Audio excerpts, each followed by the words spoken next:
Xiaofeng, for the kind introduction. Welcome to all the panel speakers and the audience. Thank you to the organizing committee for inviting me to share our experience in setting up the Malaysian Cohort, which has now become a valuable resource for research, especially for non-communicable diseases. Well, there are many cohort studies and biobanks that had been set up, and many of these emerged in the early 2000s. Of course, UK Biobank, Prof. Sarah Lewington has mentioned that.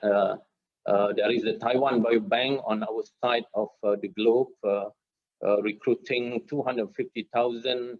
The Singapore Chinese Cohort Study or Singapore Chinese Health Study has about 68,000 people. It started in the late 90s. About the same time as the Shanghai Cohort Study, looking at middle-aged individuals. All of this is from the Precision Medicine Initiative from USA, aiming to recruit 1 million individuals. On the Middle East side, we have the Qatar Biobank.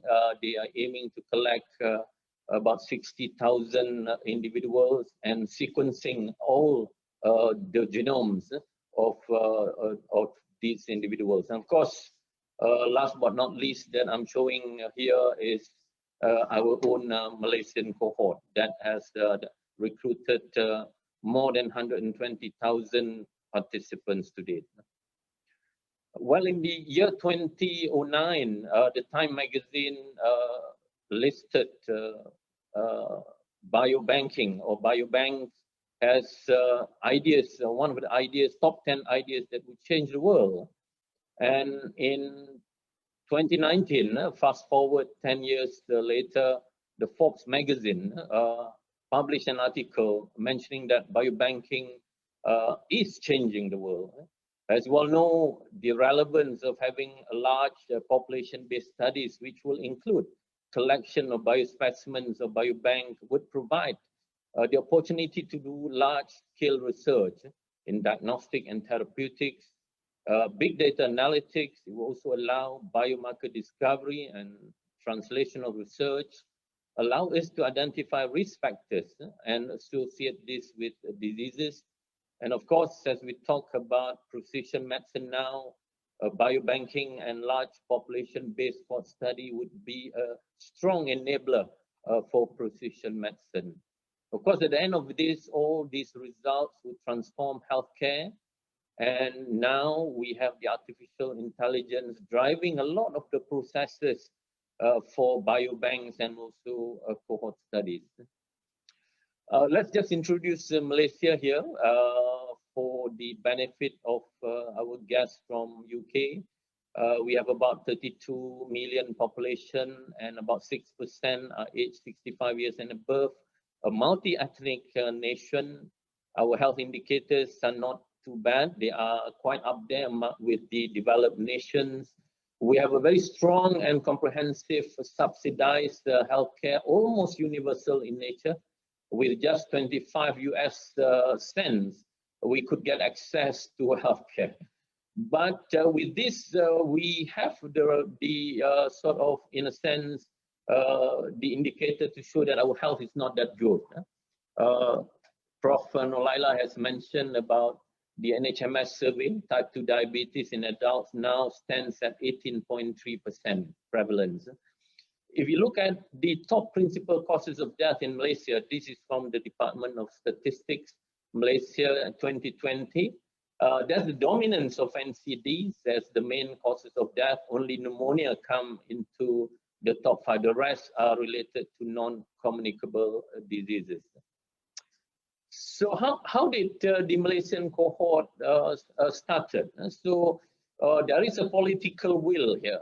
When our Prime Minister in 2004 met with a Nobel laureate, Professor Leland Hartwell from the Fred Hutchinson Cancer Research Institute.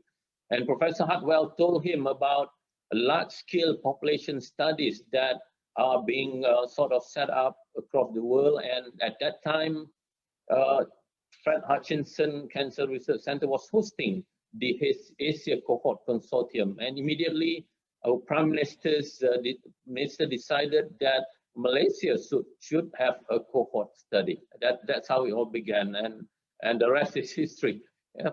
So now we have become a member of the Asia Cohort Consortium and the newly formed International Health Cohort Consortium, of which the Biobank is also an established member there.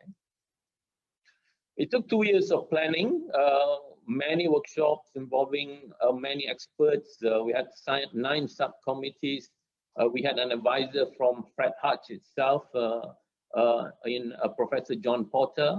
And well, we had a good time looking at protocols from both UK Biobank and also this side, from the Korean Biobank, from the Singapore Chinese Health Study, and so on. So we sort of had the best of examples to follow. Of course, we need assistance, and this is taken about 10 years ago, where even I didn't have gray hair then, so all looking very young. So these are the people on the ground that helped to build up this cohort. Many have left for better jobs, and we have a high turnover of research assistants because the Malaysian cohort is a good place for them to get work experience and become a skilled worker. Okay, we strategize to target 100,000 participants in a purposive sampling mode, as well as a cluster sampling. We oversample the Indians because they are a minority. We have the urban and rural participants as well. These are the location of the recruitment centers. So imagine our teams going out to the rural and urban areas, setting up recruitment centers, taking measurements and taking blood specimens and sending them back to our central processing center. So we decided also to use the geographical information system mapping.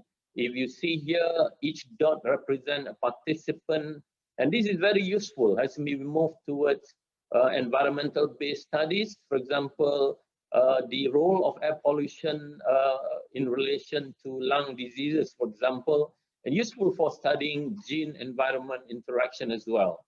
We can also actually layer the location of fast food restaurants on this map, and also the sort of people who have diabetes, obesity, or cancers, and see whether there are clusters or patterns in terms of the distribution of these diseases.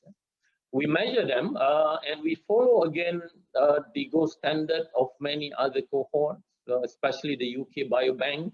We were lucky that UK Biobank started about the same time. We measured the height, weight, and so on, blood pressure, ECG, spirometry, body composition analysis, and the cardio-ankle vascular index that can measure both arterial stiffness and also the vascular age. Coming soon is DEXA scan, as what we're doing for this project. We have started measuring this in a few hundred participants, retinal scan and echocardiogram for a sub-cohort. Biospecimens, we follow directly the standards from the UK Biobank. Very thankful with all the protocols that UK Biobank has produced and published, especially in terms of optimization and so on. So we have our own transport vehicles to ensure biospecimens are sort of not affected in terms of quality. They were sent to our central processing center within 12 hours of being taken. So these are the list of the blood and urine tests, quite standard. But what we are aiming to do in our study, in our obesity and diabetes study, is measuring insulin level. Our biobank is the largest in Southeast Asia, and we also have DNA already archived at room temperature that makes it simple for us to access DNA for GWAS or genome-wide association studies. Our bioanalytical laboratory is accredited with the ISO 15189. This lab does all the renal profile, full blood counts, lipid profile, and so on. So we had a target of 122 participants a day, and in September 2012, we reached our target of 100,000. In fact, we surpassed that, and we actually achieved 106,527 participants. We published this, our baseline data, in the reputable journal, International Journal of Epidemiology, and this is the distribution of gender in our cohort. Jennifer has shown the ethnicity distribution. I will skip this. And this shows the age distribution. As you can see, most are in the 40s and 60s. We recruit those above 35, just like many other cohorts in the world. So this is the sort of summary table for the prevalence of diseases for the 106,000 participants as published. The prevalence hypertension 46.5%. But what's interesting is how we pick up new cases, and also for type 2 diabetes, 16.6%, 5% new cases. They never knew they had diabetes. And impaired fasting glucose. And the interesting thing as well is that we have data on their follow-up 5 years after their baseline recruitment. Obesity, this is the WHO sort of index. If we use the Asian sort of criteria, this would go up to about 30%. And hypercholesterolemia, people are always amazed at how come Malaysians have high cholesterol levels, never seen in the world, but somehow we are not proud of this. So I believe this is due to the kind of food we take. They're very tasty, but of course they have a high cholesterol level. So there need to be a lot of awareness programs on this. But of course, this gives a lot of opportunity to look at disease variants and also intervention studies. So I just want to show the snapshot of some of the studies. We did our first GWAS for type 2 diabetes, and this has been published in 2015, leveraging on the differences in prevalence of type 2 diabetes amongst the ethnic groups. As you can see, Indians have the highest prevalence compared to Malays, and Chinese have the lowest prevalence. And we published this and showed the variance in 7 key loci for type 2 diabetes in the Malaysian population. 2 of these genes, as we know, also play a strong role in obesity: the FTO gene and the MC4R gene. Yeah. So these are some of the completed research projects. You can Google the titles and the Malaysian Cohort, and you will get this publication for your reference. Association of Job Sectors with NCDs. We published the reference values for spirometry based on 100,000 spirometry data. We also published the rural-urban dengue seroprevalence data, the first community-based seroprevalence data in Malaysia, actually.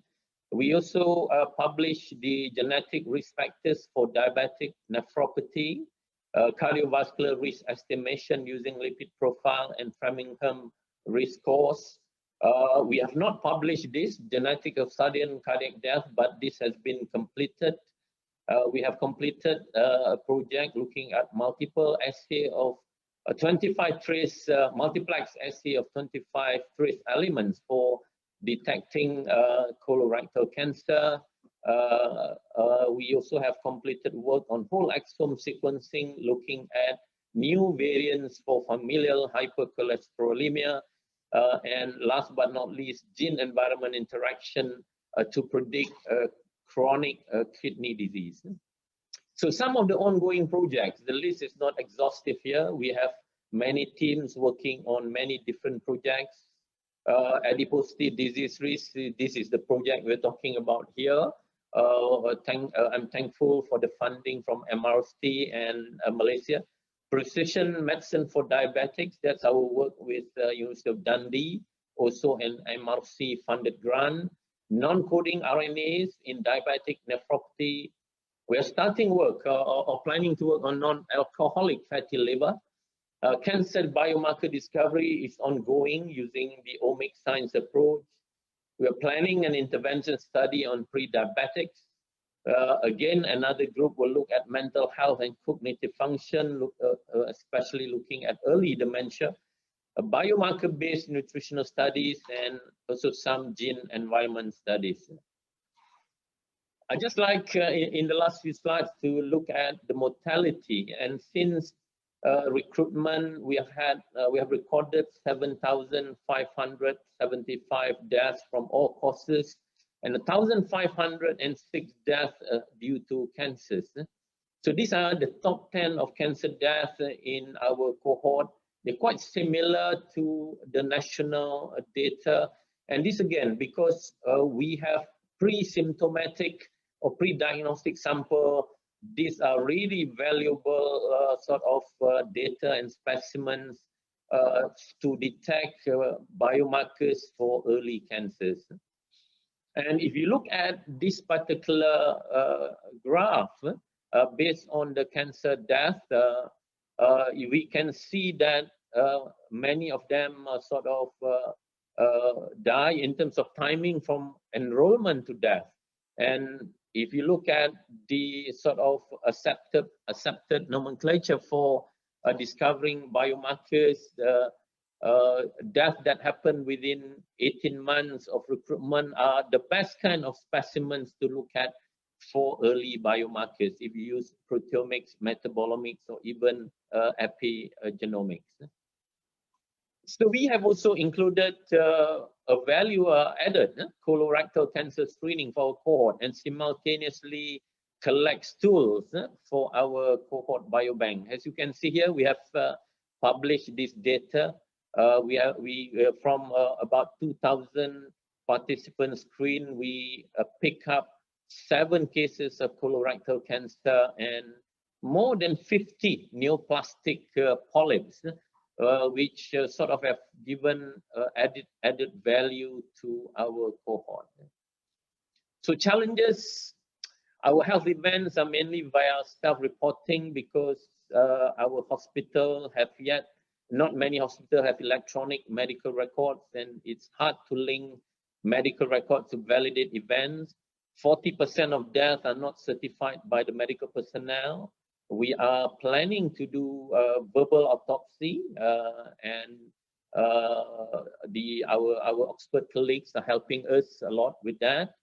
The follow-up rate is about, we are past 60%, but we are still trying to trace the 40%, mainly due to changes in terms of phone numbers and also address and so on. So that's this is my last slide. In summary, the Malaysian cohort is certainly a valuable resource for research in NCD, and I believe the partnership with the Oxford University and also with Dundee and also through the International Health Cohort Consortium will really add value in terms of future research. The participants are well characterized with data on key exposures. It's a multi-ethnic cohort. That's the beauty of our cohort and the potential of what we can do with this. Urban and rural participants, biospecimens with high quality and nature, and we believe the value will increase with time. We have set up special interest groups to look at many different diseases. And I believe with our cohort, we have something on the table when we discuss with international collaborators, especially to do collaboration and also comparative analysis with other cohorts and biobanks. And last but not least, participation in global consortiums, and that would put Malaysia on the global map of populations, large population-based cohort studies. I'd like to thank the funders. Originally, the cohort was funded by the Ministry of Science, Technology and Innovation. And over the past 5 years, this has been funded by the Ministry of Higher Education, of course, UKM, where this project is sparked, and Umbi, collaborators and co-researchers, including all the speakers from Oxford today. And of course, all the Malaysian cohort staff that have been with previously and also currently. I think that is all. Thank you.